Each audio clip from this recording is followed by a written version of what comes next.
केमे भाविचंती गोटे शब्द खाली गोटे शब्द केमिति पूरा गोटे गाँ को आतंकित करिपारे। आज आमे एमिति गोटे भयानक कहानी आहट विषय जानिबा जोठी गोटे साधारण पाद शब्द मृत्युर वार्ता पाल्टी जाए। आउ एई कहानीर सबुठु बड़ रहस्य सेई प्रश्न भितरे ही लुचि रहिछि। भाबन्तु तो खाली गोटे शब्द गोटे आवाज एत्ते भयंकर केमिति हेई पारिबो। एही कहानीर खलनायक कोनोसी मनीष कि जंतु नुहे बरं गोटे शब्द आहट। आउ भैरवपुर गाँव एइटा खाली गोटे पाद शब्द नुहे, एहा होउछि गोटे अदृश्य मृत्युर छाई जिए थरे पिछा कले आउ छाड़ेना। तेबे आसंतु कहानी भीतर को जिबा। कहानी आरंभ होउछि भैरवपुर नारे गोटे सुनसान गाँरो। आउ सेही गाँर ठीक मझिरे अछि गोटे अभिशप्त हावेली जोठु ही एई पूरा आतंकर आरंभ होइथिला। से गाँर लोकमाने कोन कहंती जानंती? सेमाने कहंती संजो हेला परे से हावेली पाखो माडिबा माने मृत्युकु डाकिबा सह समान, कारण सेठी एमिति एको अदृश्य शक्ति अछि जे काहारिकु भी छाड़ेनी। आउ जानंती एत्ते बड़ आतंकर आरंभ केमिति हेला? गोटे साधारण आवाजिरु। हाँ, रीना बोली गोटे झियो निज साहस देखेबाकू जाई से हावेली भितरकू पसिगला, किंतु से बिचारी जानि नथिला जे सेई आहटर प्रथम शिकार सेही हबाकू जाउछि। किंतु कथाटा खाली रीना पाखरे अटकी गला नहीं ना, बहुत जल्दी एई अदृश्य आतंक धीरे धीरे पूरा गाँ को निज कब्जा को नहीं गला। आउ सबुठु डर कथा कौन थिला जानुती? एई शक्ति काहाकू भी छाड़ू नथिला। से पुजारी हुअंतु, पुलिस ऑफिसर हुअंतु कि जने साधारण लोक, आहत पाई समस्ते समान थिले, समस्ते थिले तार शिकार। रघुनाथ नारे जने लोक को तो सीधा सड़क धमक मिलिला। आउ तापरे तांकर मानसिक अवस्था एमिति हेई गला जे से बस गोटिए कथा बारंबार कहूथिले, आहट मोते नहीं जीव।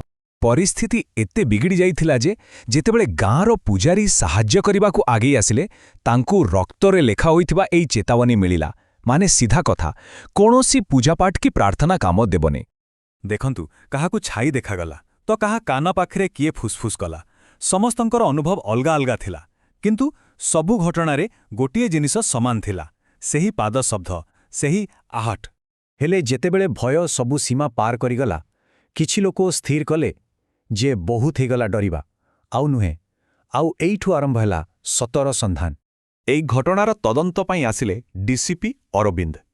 से ए सबुकु पूरापूरी अंधविश्वास बोली भाबुथिले, किंतु सेई हावेली भितरे तांको सांगरे जा हेला सेटा पूरा कहानीर मोड़ बदलै देला। कल्पना करि पारुचंती जेउ भूत समस्तंकु डराउथिला से निजे डीसीपी अरविंदंकु रहस्य समाधान करिबार बाट देखिला। एटा खाली गोटे धमक नथिला बरं एक खोला आह्वान थिला। तेबे एई आह्वान परे डीसीपी अरविंद, रीना आउ किछि साहसी लोकु मिसिगले। से माने गोटे योजना बनैले, समस्ते मिसी सेई हावेलीर सबुठु भयंकर जागा सेई तळघरकु जिबे। आउ शेषरे सेही मुहूर्त आसीगला। सेही तळघरर कबाट पछरे ही लुचि रहिथिला आहटर असली सत। सेई तळघरर कांथरे रक्तरे लेखा थिबा किछि शब्द सेमानंकु स्वागत कला। एहा थिला गोटे शेष चेतावनी जे सत जानिबार दाम मृत्यु भी हेई पारे। आउ तापरे सेमानंक सामनाकु आसिला असल सत, गोटे आत्मार दुख भरा कहानी। जना पड़िला जे एई आतंक पछरे कोनोसी दुष्ट शक्ति नथिला, बरम थिला गोटे प्रतिशोधर कहानी। से आत्मा थिले ललितांकर, सेई हावेलीर मालिकाणी। आजिकु 100 वर्ष तले तांको लोभी स्वामी धन पाए तांको हत्या करिथिले, आउ तांको मृत्यु पूर्वर सेही शेष पादशब्द ही आजि आहट हेई समस्तंकु शुभुथिला। किंतु भाबुथिबे सत जानिबा परे सबु ठीक हेइगला ना। ललितांक आत्मा साफा साफा कहिदेला जे तार अभिशाप केबे शेष हेबनी, एमिति कि जो माने सत जानिचंती सेमाने भी बंची पारिबेनी। सत तो जना पड़ीगला, समस्ते भाबिले बोधे एथर सबु शेष, किंतु असल डर तो एबे आरंभ हेबार थिला। गाँ लोके मिसी हावेलीकु पोड़ीदेले, शांति पाई पूजा पाठ भी कले। समस्ते भाबिले समस्या समाधान हेइगला, किंतु सत कथा तो एइटा थिला जे आहत कौनसी घरे नुए बरं शुणुथिबा लोकंक मनरे बंची थिला। किछि दिन सबु शांत थिला।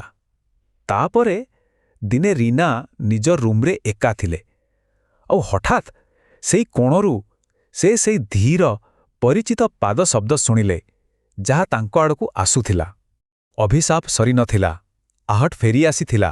तेबे शेषरे प्रश्न सेइठी रहीगला ଯଦି କାହାକୁ ଆହଟ ଶୁଭୁନି ତେବେ ଏହାର ମାନେ କ'ଣ ଏହା ଯେ ସେଇଟା ସେଠି ନାହିଁ? ନା ସେ କେବଳ ତାର ପାଳି ଆସିବା ଯାଏଁ ଅପେକ୍ଷା କରିଛି?